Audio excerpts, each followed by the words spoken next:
Maaf adik-adik, tadi terpotong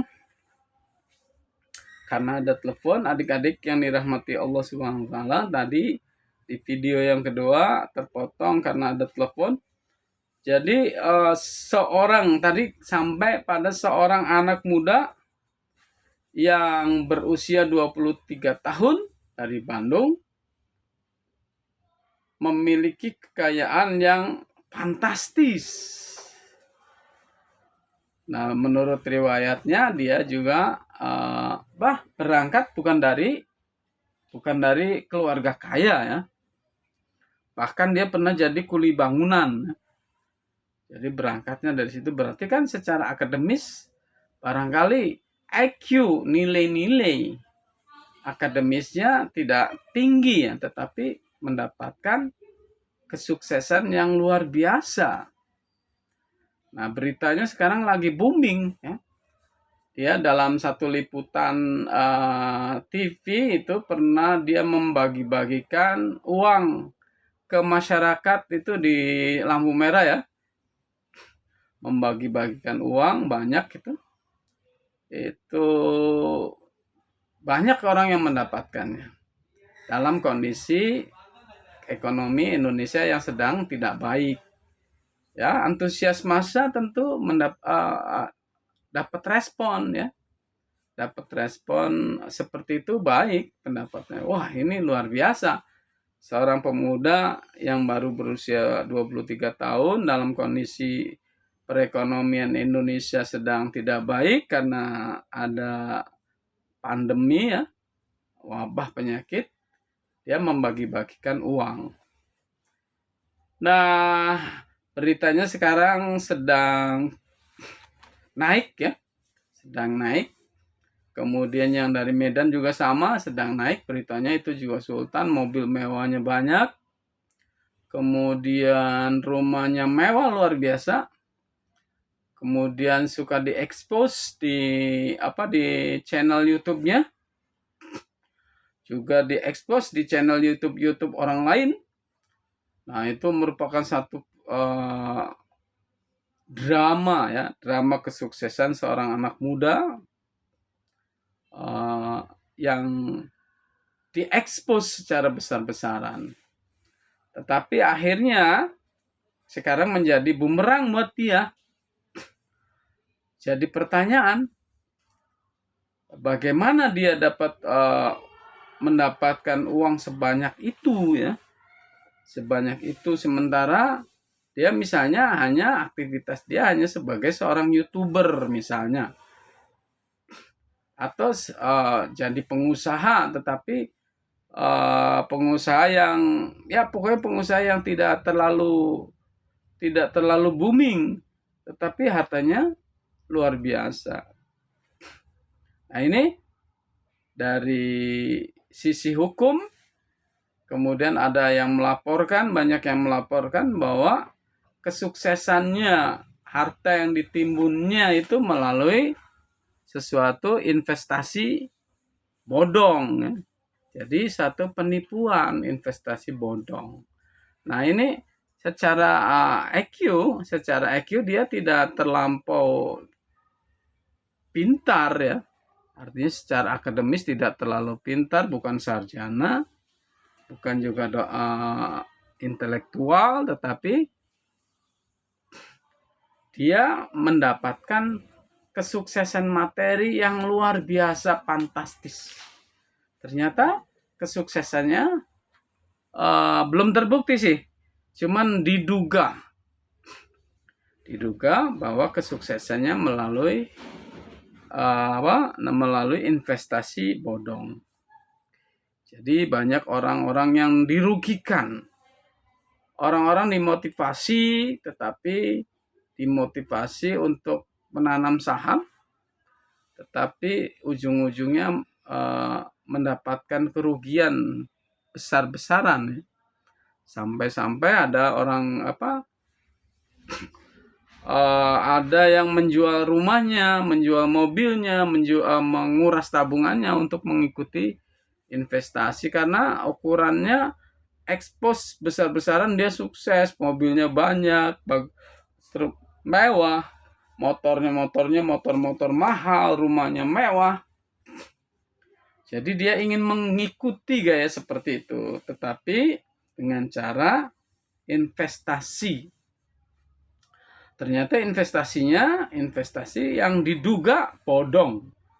Jadi investasi bodong, hanya menyetorkan uang tetapi tidak mendapatkan keuntungan dan dihimpun oleh mereka orang tersebut ya. Jadi mulai diselidiki sumber daripada kekayaannya itu mulai diselidiki oleh penegak hukum.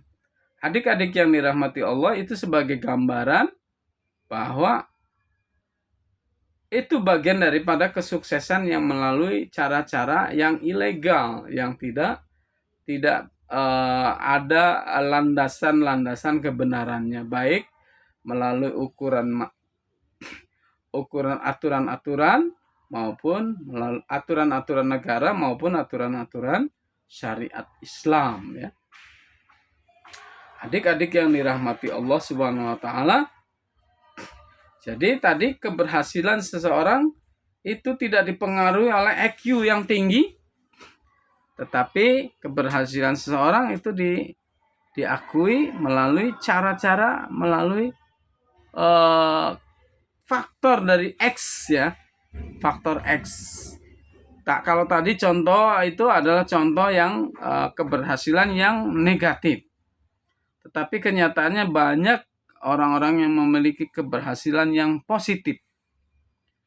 Dia bukan akademisi, bukan seorang dokter, profesor. IQ-nya juga bukan diukur secara ini, tidak dapat diukur bahwa dia memiliki kelebihan memiliki prestasi akademis.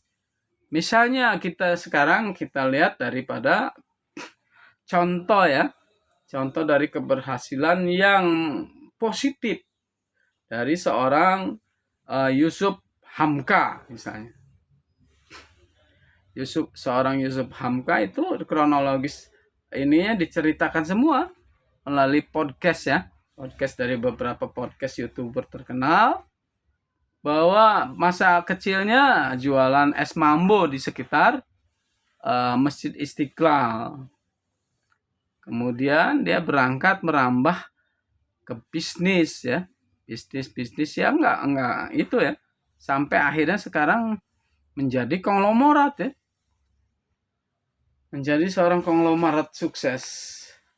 Nah, itu contoh positif dari orang-orang yang memiliki kesuksesan tidak berangkat daripada satu nilai-nilai IQ yang akademis, tapi dia sukses secara bisnisnya, bahkan bisnis yang halal.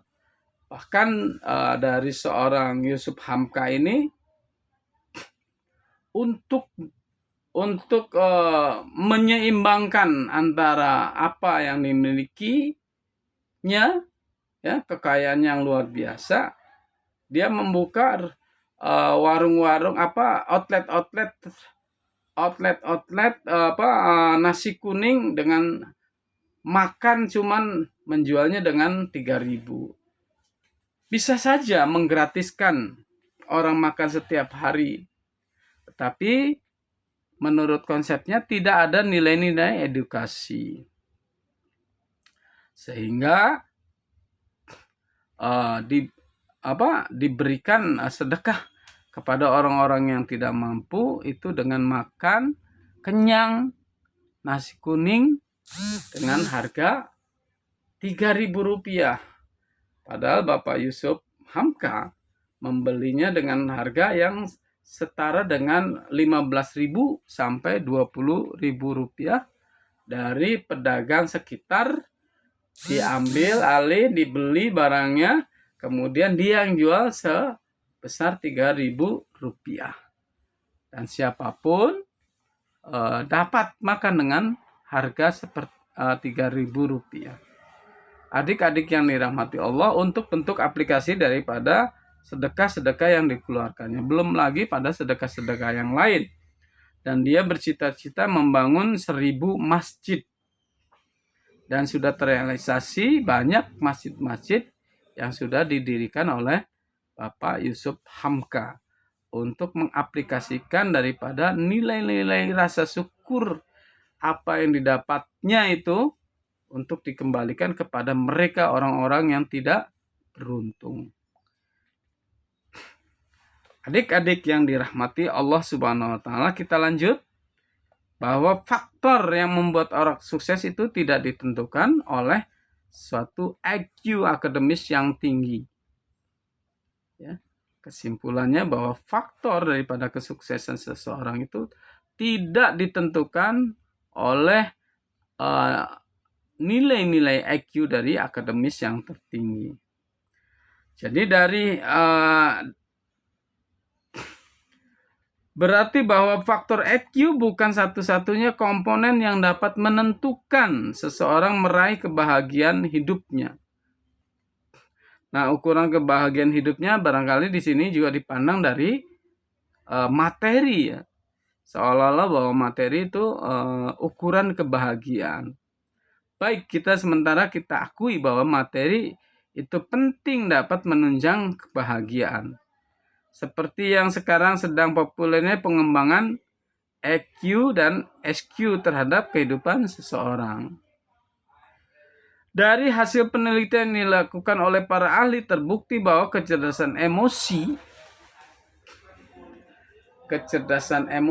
Nah, sekarang kecerdasan emosi berarti emosi yang memang emosi yang positif. Jadi emosi yang positif, nafsul mutmainnah, emosi yang positif. Kecerdasan emosi memiliki peran yang jauh lebih signifikan dibandingkan kecerdasan intelektual.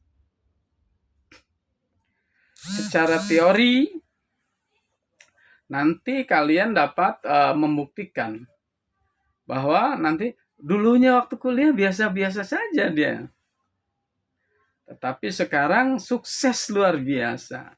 Berarti orang-orang yang dulu kuliah di kelasnya itu IQ-nya tinggi, tidak menjamin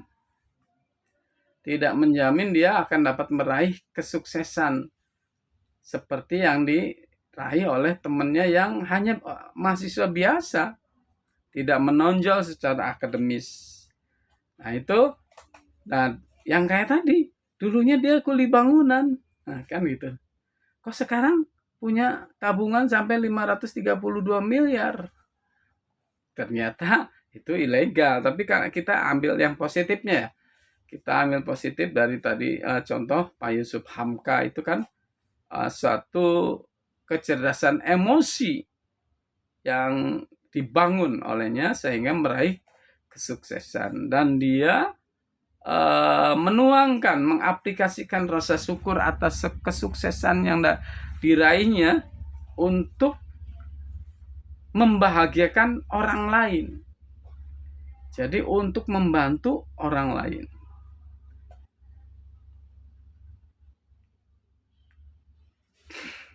Jadi kecerdasan intelektual, kecerdasan otak atau IQ berperan sebatas syarat minimal meraih keberhasilan.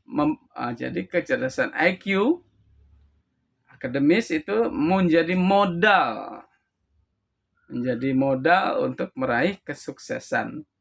Karena ini berbicara tentang kewirausahaan dan bisnis syariah. Jadi kesuksesan materi ya adik-adik. Jadi modal untuk meraih kesuksesan. Kalaupun dia sukses, wah benar, dia mah dulu waktu kuliahnya pinter. Jadi bisnisnya pinter. Tetapi juga jangan diukur ke situ bahwa ada faktor X. Ya, faktor X yang dapat mempengaruhi kesuksesan seseorang. Salah satunya kecerdasan emosi daripada seseorang. Kemudian di sini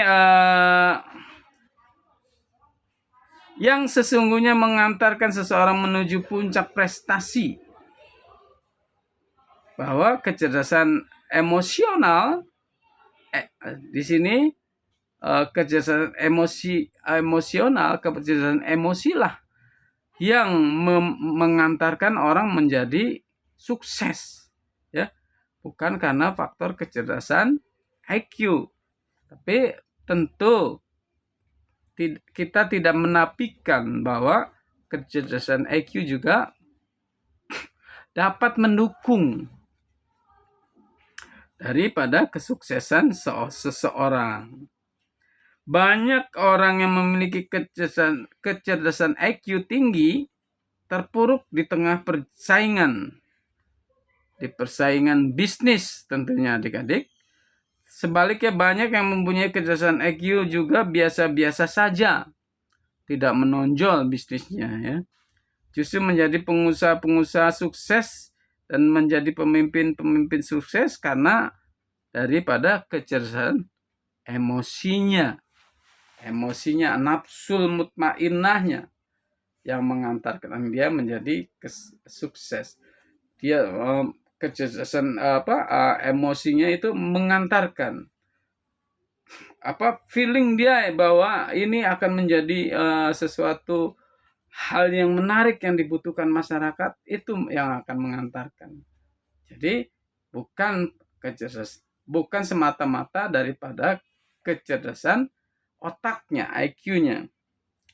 Maka di sini menurut Basuki Subianto, kecerdasan emosi merupakan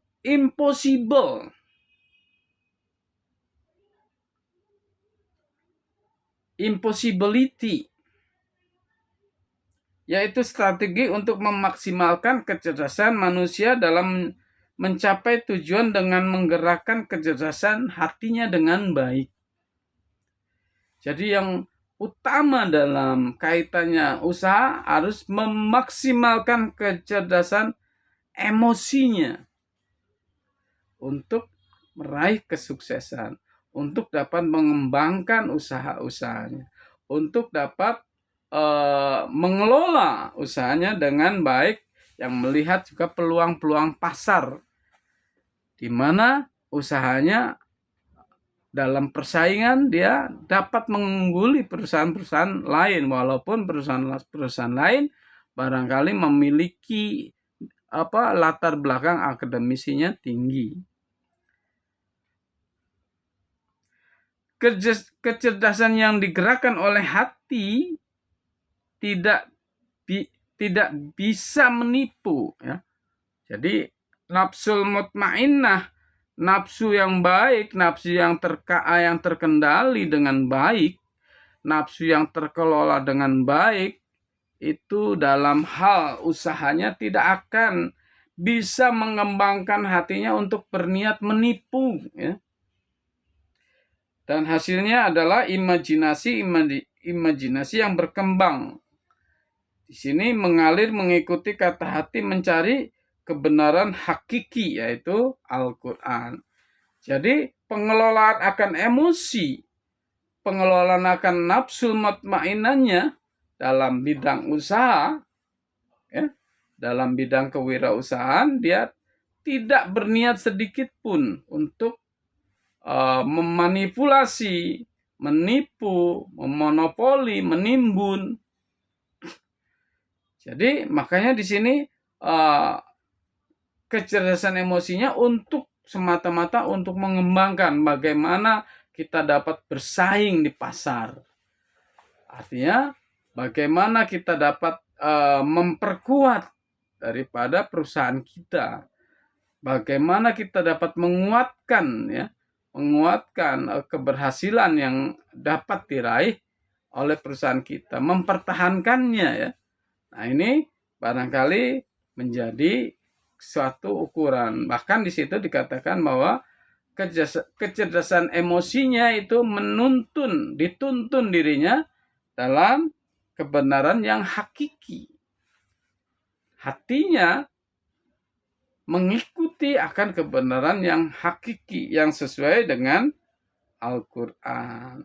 Di sini banyak nama-nama, ya, motivator-motivator kesuksesan. Memang salah satunya sukses. Misalnya di sini Ari Ginanjar itu kan seorang motivator akan kesuksesan, dan dia berhasil mengembangkan suatu suatu motivasi akan kesuksesannya melalui ESQ ya. Jadi pendapatnya bahwa kecerdasan emosi yang dianggap oleh banyak orang sangat menentukan keberhasilan. Jadi bukan kecerdasan IQ ya, tapi kecerdasan emosi yang dianggap oleh banyak orang sangat menentukan keberhasilan. Telah terbukti secara ilmiah bahwa kecerdasan emosi memegang peranan penting dalam mencapai keberhasilan di segala bidang ya. Keberhasilan di segala bidang. Kemudian menurut Robert Cover di sini dalam mengemukakan hati mengaktifkan nilai-nilai kita yang terdalam. Hati dapat mengaktifkan nilai-nilai kita yang terdalam. Mengubahnya dari sesuatu yang kita pikir menjadi sesuatu yang kita jalani. Jadi hati itu dapat menuntun kita pada nilai-nilai yang terdalam. Apa yang kita pikirkan, ide-ide kita yang kita pikirkan, kita tuangkan langsung ya. Kita tuangkan langsung menjadi suatu bentuk daripada ide kita tadi ya. Hati mampu mengetahui hal-hal mana yang tidak boleh. Hati mampu mengetahui dari hal-hal mana yang tidak boleh. Artinya bukan hanya berlatar belakang landasan agama ya. Robert Cover ini barangkali dari orang-orang yang sekuler ya, tetapi dia mengatakan bahwa hati mampu mengetahui hal-hal mana yang tidak boleh atau tidak dapat diketahui oleh pikiran kita. Hati adalah sumber keberanian dan semangat, integritas serta komitmen. Hati adalah sumber energi dan perasaan mendalam yang menuntut kita untuk melakukan pembelajaran, menciptakan kerjasama, ya, memimpin serta melayani. Hati nurani menjadi pembimbing terhadap apa yang harus ditempuh dan apa yang harus diperbuat. Jadi artinya setiap manusia sebenarnya telah memiliki radar hati sebagai pembimbing. Apalagi kalau kita sudah ada landasan kuat dari tuntunan syariat, maka hati akan semakin mantap lagi ya. Akan semakin mantap lagi membimbing kita kepada arah daripada kesuksesan. Ide-ide yang kita pikirkan, kita tuangkan pada hal-hal yang sifatnya positif. Adik-adik yang dirahmati Allah Subhanahu wa ta'ala,